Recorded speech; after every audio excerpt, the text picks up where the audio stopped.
స్తోత్రము యేసునాథా చేసిన కృపకై నీకే నిరతం స్తోత్రము చేసేదము నీదు రత్నం రాచే కలిగిన సజీవన మార్గము నీదు రక్తధారాచే కలిగిన సజీవన మార్గము దాసులము తండ్రి సన్నిధి చేరాను నిత్యము స్వాతంత్ర్యము దాసులము తండ్రి సన్నిధి చేరాను నిత్యము స్వాతంత్ర్యము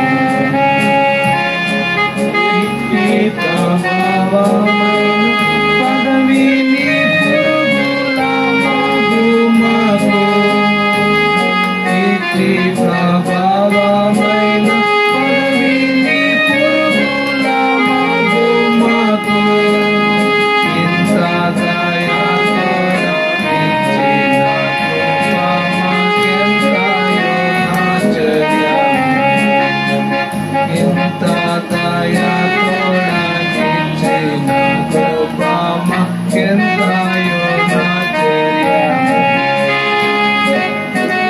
దూతల సైన్యములు సుందర గీతములనే కూడు దూతల సైన్యములు సుందర గీతములనే కూడు రాజాది రాజాని స్తుతులు పాడుచు నాట్టించుచుందురు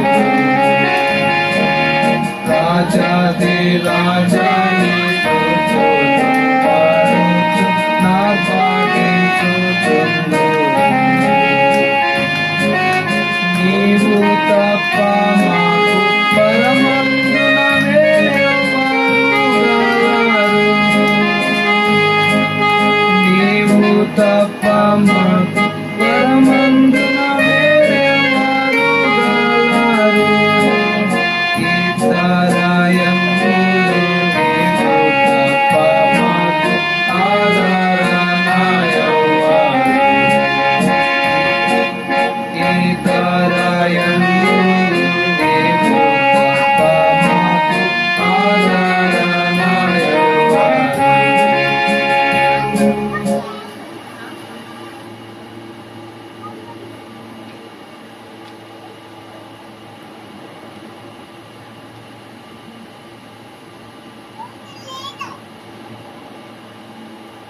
555 544 ప్రభు యేసు నా రక్షక నొసుగు కనుగొని పాట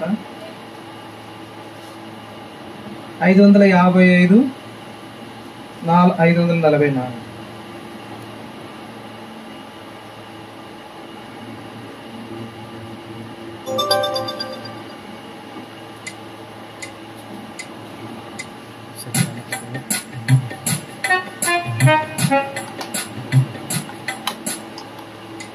చెల్లేనది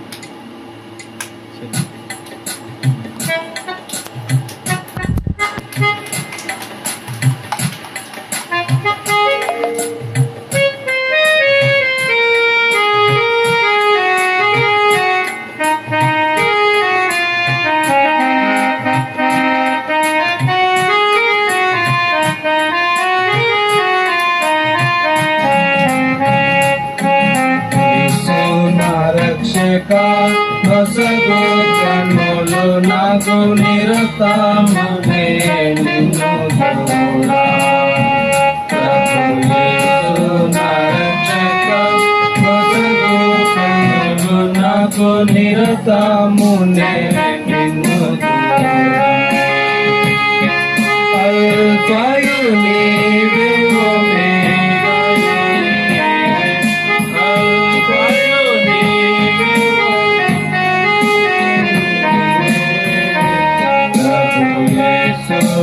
రక్షక నొసగు కన్నులు నాకు నిరతమునే ప్రభు యేసు నా రక్షక నొసగు కన్నులు నాకు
అసలు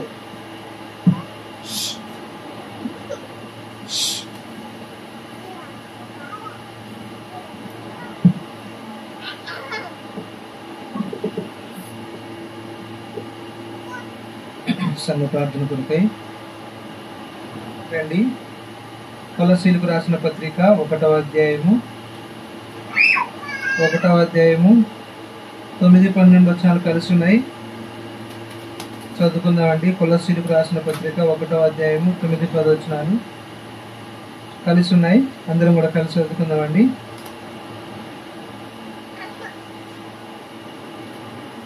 అపోస్తలుడైన పౌలు కొలస్సీలకు రాసిన పత్రిక 1వ అధ్యాయము 9-10 వచనాలు అందరం కూడా కలిసి చదువుకుందామండి. అందరం కలిసి పేజ్ నెంబర్. అందుచేత ఈ సంగతి వినిన నాటి నుండి మేమును మీ నిమిత్తము ప్రార్థన చేయటం మానక మీరు సంపూర్ణ జ్ఞానమును ఆత్మ సంబంధమైన వివేకమును గలవారును ఆయన చిత్తమును పూర్ణముగా గ్రహించిన వారునై ప్రతి సత్కార్యంలో సఫలులగుచు దేవుని విషయమైన జ్ఞానమందు అభివృద్ధి పొందొచ్చు, అన్ని విషయములలో ప్రభువును సంతోషపెట్టినట్లు ఆయనకు తగినట్లుగా నడుచుకొనవలననియు, ఆనందంతో కూడిన పూర్ణమైన ఓర్పును దీర్ఘశాంతము కనపరుచున్నట్లు ఆయన మహిమా శక్తిని బట్టి సంపూర్ణ బలంతో బలపరచబడలనియు, తేజోవాసులైన పరిశుద్ధుల స్వాస్థ్యంలో పాలువారమవుటకు మనల్ని పాతులుగా చేసిన తండ్రికి మీరు కృతజ్ఞతాస్తుతులు చెల్లింపవలననియు దేవుని బతిమాలు కొనుచున్నాము. ప్రభు సాయంత్రకే ప్రార్థన చేసుకున్నామండి.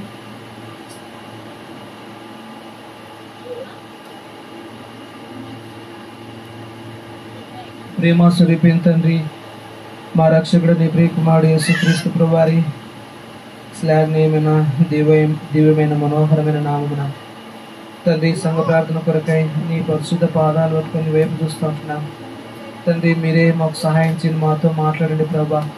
నిష్ప్రయోజకుడును, అపాత్రుడును, అయోగ్యుడను, ఎన్నికలేని వాడిని, దౌర్భాగ్యులను, అంతేకాదు ప్రభా ధూళియు బూడిదయు వంటి వాడు తండ్రి. నన్ను కనికరించుము, నన్ను మరుగుపరచుము.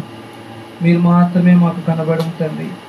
నీ స్వరం మాత్రమే వినట్లుగా మాకు సహాయించు. నీ ధర్మశాస్త్రంలోని ఆశ్చర్యకరమైన సంగతులు చూసినట్లుగా మా నేత్రాలు తెలియజేస్తున్నామని సహాయం చేయమని యేసు ప్రభువారి దివ్యమైన ప్రశస్తమైన నామమున స్తుతించి ప్రార్థించి అడిగి బ్రతులాడి వేడుకొనుచున్నాను తండ్రి. ఆమేన్.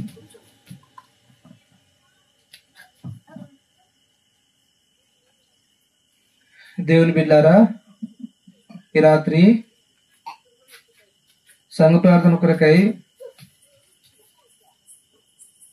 అపోస్తలుడైన పౌలు కొలస్సీలకు వ్రాస్తూ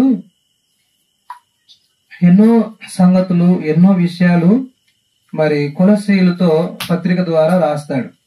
అందులో ఉన్న ఎన్నో అంశాలు ఏంటంటే తన ప్రార్థనలోని అంశాలు ఇవన్నీ కూడా ఎన్నో తన ప్రార్థనా జీవితంలో వారి కొరకై వారు చేయవలసినటువంటి మరి వారికి అవసరత ఏదైతే అవసరత ఉందో వారు ఎలా ఉండవలనో వారి నిమిత్తమై ఈ మాటలన్నీ కూడా చెప్తా వచ్చినాడు. ఏంటి? అందుచేత ఈ సంగతి వినినాటి నుండి మేమును మీ నిమిత్తం ఏం చేస్తా ఉన్నాము? ప్రార్థన చేయటం మానక మీరు సంపూర్ణ జ్ఞానమును.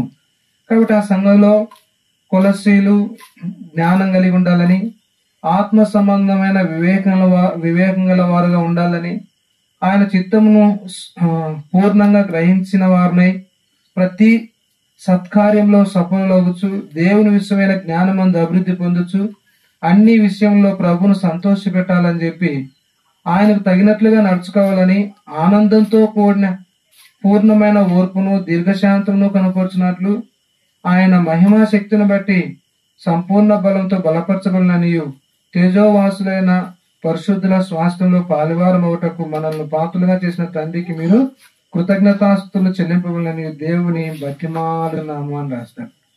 కాబట్టి ఆయన యొక్క ప్రార్థన ఈ రీతిగా ఆ సంఘస్థుల కొరకు ఉంటా ఉంది.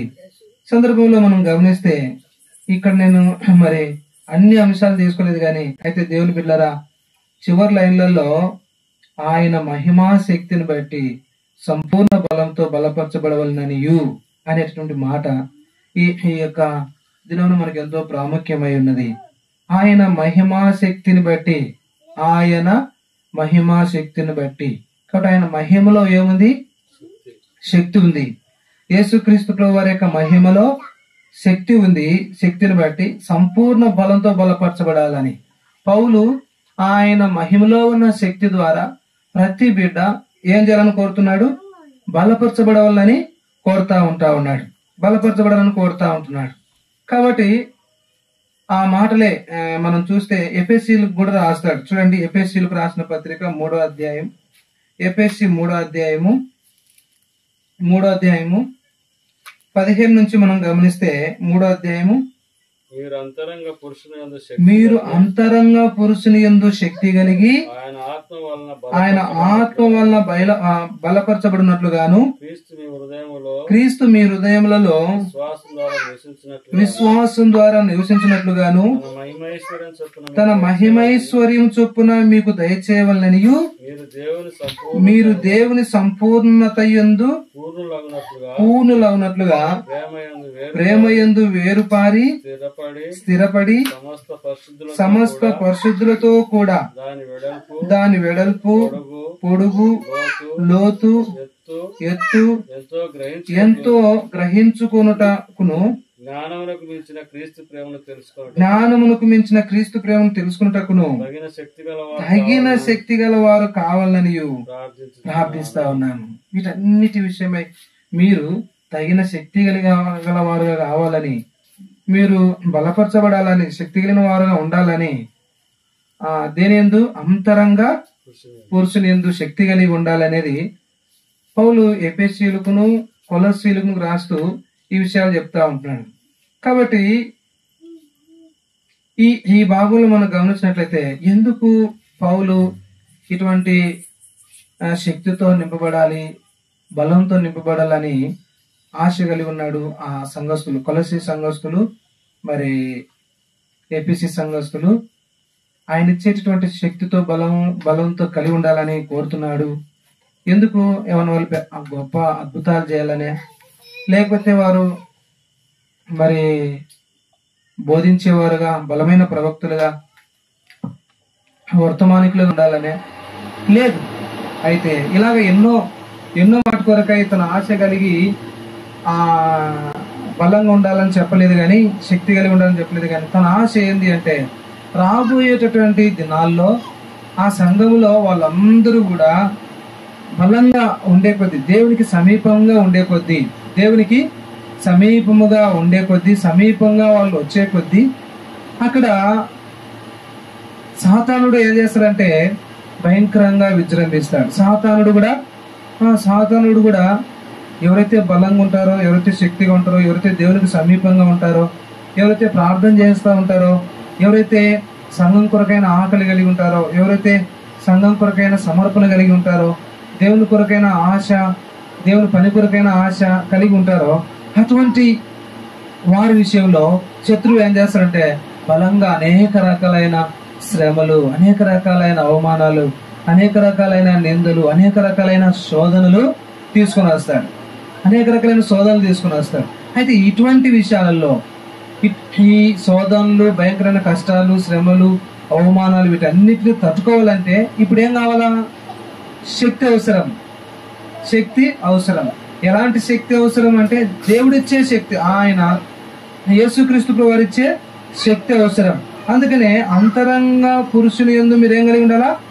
శక్తి కలిగి ఉండాలని చెప్తాడు. అంతరంగ పురుషుని యందు శక్తి కలిగి ఉండాలని చెప్తాడు. కాబట్టి దేవుని బిడ్డలారా, ప్రభు బిడ్డలారా, వారు ఏదో అద్భుతాలు చేయాలని, లేదంటే గొప్ప ప్రసంగికులుగా ఉండాలని చెప్పి పౌలు కోరలేదు. కానీ వాటికంటే ప్రాముఖ్యమైనటువంటి విషయం ఏంటంటే వారు క్రీస్తు కొరకు బలంగా శక్తిగా ఉండాలి. ఎందుకు ఉండాలి అంటే శత్రువు వారిని ఎన్నో అవమానాలకు, నిందలకు, శ్రమలకు, ఇబ్బందులకు గురి చేసే ప్రమాదం ఉంది. వాడు ఊరుకుండాడు. అందుకనే దేవుని వాక్యంలో మనం చూస్తున్నట్లుగా ఎప్పుడైతే మనము శక్తి కలిగి ఉంటామో అప్పుడు సాతానును మనం ఏం చేస్తాం? ఎదిరించే వారంగా ఉంటాం. మనకు వచ్చిన శ్రమల్లో, శోధనలో కదా, పరీక్షల్లో వాటన్నింటినీ మనం ఎదుర్కొని సాతానుని ఎదిరించే వారంగా ఉంటాం. చూడండి, దేవుని యొక్క నామము ఇక్కడ మనకు రాయబడింది కదా. ఏమని రాస్తా ఉంటున్నాడు? ఆయన మహిమా శక్తిని బట్టి. దేవుని యొక్క నామం ఎలాంటిది? ఆయన మహిమ శక్తి. చూడండి, ఆయన మహిమలో ఏముంది? శక్తి ఉంది. యెషయా గ్రంథం 66వ అధ్యాయం 1వ వచనంలో, యెషయా గ్రంథం 66వ అధ్యాయం 1వ వచనం, యెషయా గ్రంథం 66వ అధ్యాయం 1వ వచనంలో ఇక్కడ ఈ మాట రాస్తా ఉంటున్నాడు. యెహోవా ఇలాగు సెలవిచ్చుచున్నాడు, ఆకాశం నా సింహాసనము, భూమి నా పాదపీఠము, మీరు నా నిమిత్తము కట్టను ఉద్దేశించి ఇల్లు ఏ పాటిది, నాకు విశ్రమ స్థానంగా మీరు కట్టను ఉద్దేశించున్నది ఏ పాటిది అంటున్నాడు. అంటే దేవుని బిడ్డలారా, యెహోవా ఇలాగ సెలవిస్తున్నాడు, ఆకాశం అంట ఆయన సింహాసనం, భూమి ఆయన పాదపీఠం. కాబట్టి ఆయన అంత మహిమ కలిగిన వాడు. యేసుక్రీస్తు ప్రభువారు ఆకాశమును ఆయన సింహాసనంగాను భూమిని ఆయన పాదపీఠంగా చేసుకున్నంత మహిమ కలిగిన వాడు, అంత శక్తి కలిగినటువంటి వాడు. అంతేకాదు చూడండి, ఇక్కడ దేవుని వాక్యంలో నిర్గమాకాండం 14వ అధ్యాయం 4వ వచనంలోను 17-18 వచనంలో మనం చూస్తే ఐగుప్తీయులకు అందరికి కూడా వాటి దేవతలందరికీ కూడా దేవుడు ఏం చేసినంటే తీర్పు తీరుస్తా వచ్చినాడు. ఐగుప్తును యేసుక్రీస్తు ప్రభువారు మరి ఆయన మహిమ ద్వారా, ఆయన మహిమ శక్తి ద్వారా ఏం చేసినాడు? విధ్వంసం సృష్టించినాడు. వారు గందరగోళానికి లోనైపోయినారు. ఏం చేయాలన్నా వారికి దిక్కు తోచలేదు. చాలా మంది ఎర్ర సముద్రంలో చనిపోయినారు. ఈ రీతిగా ఐగుప్తీయులకు దేవుడు తీర్పు తీర్చినాడు. ఆయన మహిమా శక్తిని బట్టి దేవుడు ఐగుప్తీయులకు ఏం తీర్చినాడు? తీర్పు తీర్చినాడు. కాబట్టి ఆయన అంత శక్తి కలిగిన వాడు, ఆయన అంత మహిమ కలిగిన వాడు. చూడండి, దేవుని వాక్యంలో మనం గమనిస్తే, దేవుని బిడ్డలారా, ఎలాగో దేవుని మనం మహిమపరచాలి, ఎలాగో మనము దేవుని మహిమపరచాలి. ఆయన మహిమా శక్తిని బట్టి, ఆయన మహిమలో శక్తి ఉంది, మనం ఆయన మహిమను మహిమపరచాలి. ఎట్లా మహిమపరచాలి అంటే, కీర్తనాకారుడు ఇలాగ రాస్తూ ఉంటున్నాడు. 50వ కీర్తన 23వ వచనంలో, 50వ కీర్తన 23వ వచనంలో, స్తుతియాగం అర్పించువాడు నన్ను మహిమపరచుచున్నాడు, నేను వానికి దేవుని రక్షణను కనపరచునట్లు మార్గము సిద్ధపరచుకోలేను. కాబట్టి స్తుతియాగం అర్పించువాడు నన్ను మహిమపరచుచున్నాడు. ఎట్లా మనం దేవుణ్ణి మహిమపరచగలం అంటే, దేవుణ్ణి స్తుతించడం ద్వారా, దేవుణ్ణి ఆరాధించడం ద్వారా మనం దేవుణ్ణి మహిమపరచగలం.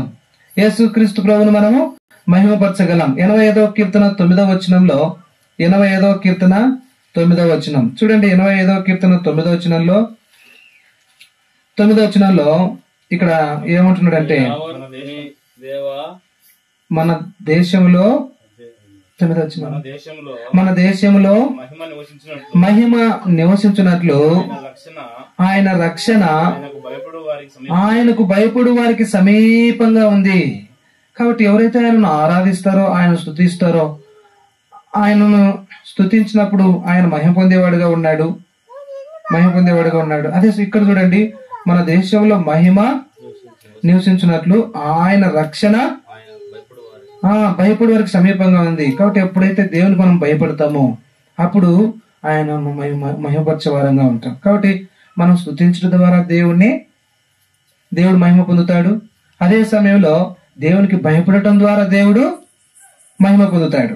ఎట్లాగ మనం మహిమపరచగలం అంటే, దేవునికి భయపడటం ద్వారా మనం ప్రభువును మహిమపరచగలం.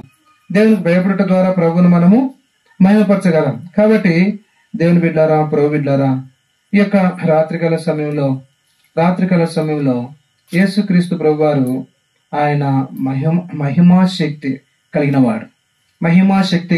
చూడండి, 96వ కీర్తన 8వ వచనంలో, 96వ కీర్తన 8వ వచనంలో యెహోవా నామమునకు తగిన మహిమ ఆయనకు చెల్లించుడి. ఏం చేయాలంట? ఆయన నామమునకు తగిన మహిమను ఆయనకు మనం చెల్లించాలంట. ఆయన నామమునకు మనం మహిమ చెల్లించాలంట. కాబట్టి అలాగా ఆయనను మహిమపరచాలనేది ఆయన ఉద్దేశం. చూడండి, యోహాను సువార్తలో 11వ అధ్యాయం 40వ వచనంలో, కొత్త నిబంధనలకు వచ్చినప్పుడు యోహాను సువార్త 11వ అధ్యాయం 40వ వచనంలో ఇక్కడ ఒక మాట చెప్తున్నాడు. 40వ వచనంలో యోహాను సువార్త 11వ అధ్యాయం, అందుకు యేసు నీవు నమ్మిన ఎడల నువ్వు నమ్మిన ఎడల ఏం చూస్తావు? దేవుని మహిమ. నమ్మకం అనేది అవసరం. ప్రభువును మనం స్తుతించడం ద్వారా ఆయన మహిమపరచబడతాడు. రెండవదిగా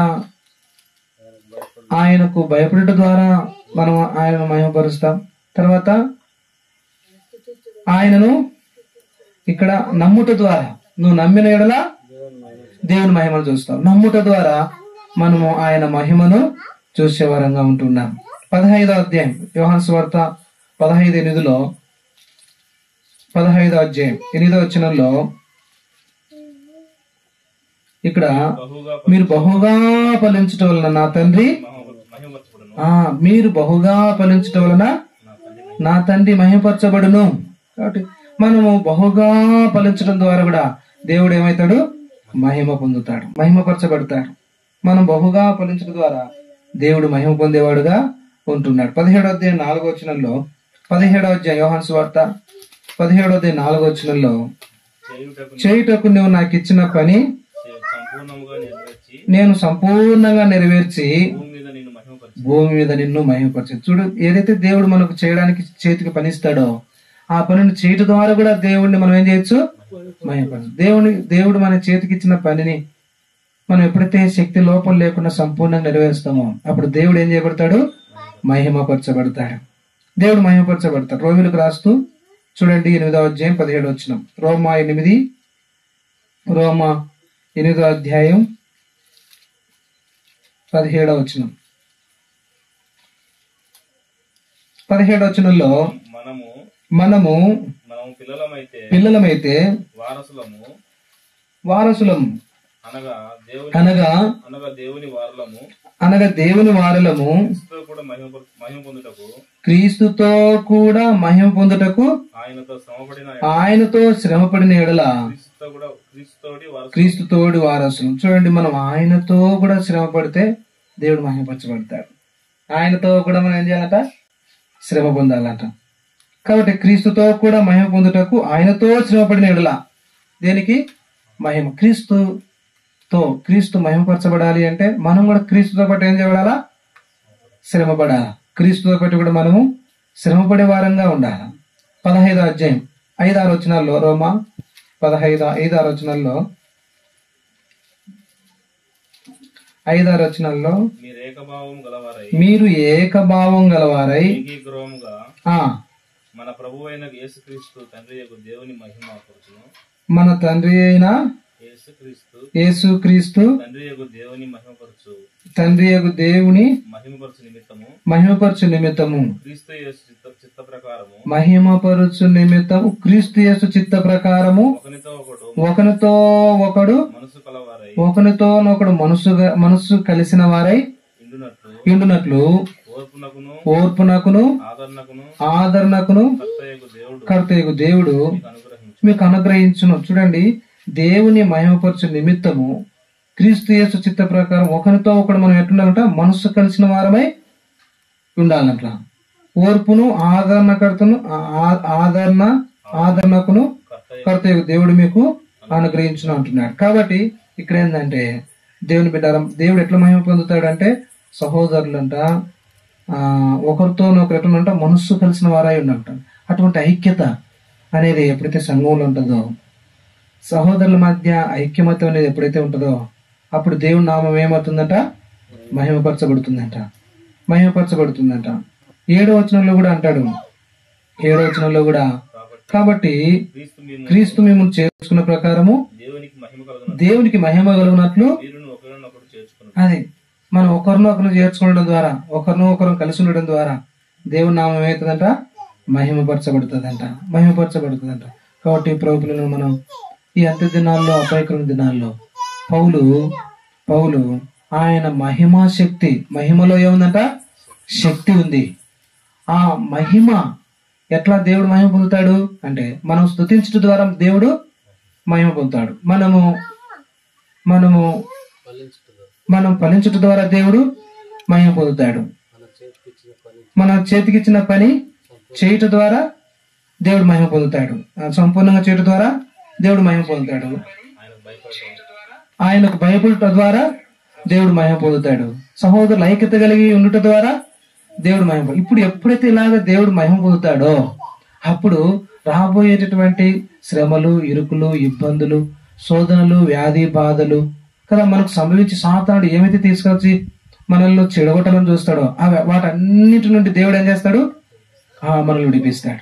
పౌలు అందుకనే వీరు ఏం కలిగి ఉండాలని కోరుతున్నాడు అంటే కొలసీయులు, ఎఫెసీయులు, ఆ సంఘస్థులు ఆయన మహిమా శక్తిని బట్టి సంపూర్ణ బలంతో బలపరచబడాలని. ఎప్పుడైతే దేవుడు మహిమపరచబడతాడో అప్పుడు నీకు నాకు మనకు ఏమొస్తుందంటే సంపూర్ణమైన బలం వస్తుంది, శక్తి వస్తుంది. ఇప్పుడు ఈ సంపూర్ణమైన బలము శక్తి ద్వారా సాతాను మనం ఏం చేయగలుగుతాం? ఓడించగలుగుతాం, జయించగలుగుతాం. ప్రతి శోధనను మనం జయించగలుగుతాం. ప్రతి మరి శోధనను, ప్రతి ఒక్క శ్రమలను, ప్రతి ఒక్క మరి బాధలను, సాతాను నుంచే ప్రతి వాటిని కూడా మనం ఏం చేస్తామంటే జయిస్తాం. అవి ఎలాంటి పరీక్షలైనా, ఎలాంటి శోధనలైనా, ఎలాంటి శ్రమలైనా మనం వాటిని జయించగలుగుతాం. ఎప్పుడైతే మనం దేవుని మహిమపరుస్తామో అప్పుడు దేవుడు తన పరిపూర్ణమైన శక్తిని, బలాన్ని మనకి ఇస్తాడు. ఆ బలం ద్వారా భవిష్యత్తు దినాల్లో సాతాను మన మీదకి, ఎందుకంటే దేవుని పని మనం కలిగి ఉంటున్నాం. ఎంతగా మనం దేవుని కొరకు ప్రయాసపడతామో, దేవుని పని కలిగి ఉంటామో అంతగా వాడు మనల్ని ఏం చేస్తాడు? కృంగదీసి, అవమానపరిచి, శ్రమలు, పరీక్షలు, పరిశోధనలు ఎన్ని చేసి వాడు ఏం చేస్తాడంటే పరీక్షలకు అప్పగించి, శోధనలకు అప్పగించి మనల్ని ఎంతో నిరాశపరచడం చూస్తాడు. ఎంతగానో మనల్ని కృంగిపోయేటట్టుగా చేస్తాడు కదా. నాకెందుకులే ఈ పని, నేను చేయలేండి అని చెప్పి ఇలాంటి బలహీనతను, పిరికితనాన్ని దేవుడు సాతానుడు కలిసి ఎప్పుడైతే మనం ఎక్కువగా మహిమపరుస్తామో ఆయన మహిమాశక్తి మన మీదకి వచ్చినప్పుడు ఆ మహిమాశక్తి మనల్ని ఏం చేస్తుంది? ప్రతి శోధనను, పరీక్షలను అన్నిటినీ కూడా మరి జయించడానికి దేవుడు ఆ బలం ద్వారా వీలవుతారు. దేవుడు అనుగ్రహించిన ఆ మహిమాశక్తి ద్వారా మనము శత్రువు అణిగించే పరీక్షల్లో, శోధనలో కదా, శ్రమల్లో, ఇరుకుల్లో, ఇబ్బందులు అన్నిటిలో మనం బలం పొంది ముందుకు సాగడానికి వీలవుతుంది. అలా సాగటకు దేవుడు మనకు సహాయము చేయనుగా. రండి ప్రార్థన చేసుకుందాం. దేవుడితో వాక్యం దీవించుగా. శారమ్మ ఆరోగ్యం కొరకు ప్రార్థన చేయండి. తర్వాత ఐజక్ అన్న, ఎప్సెక్ ఆరోగ్యం కొరకు, తర్వాత రూత్ అంటే ఆరోగ్యం కొరకు, సాలమన్ అన్న ఆరోగ్యం కొరకు, తర్వాత సొలమక్క ఆరోగ్యం కొరకు కూడా ప్రార్థన చేయండి. తర్వాత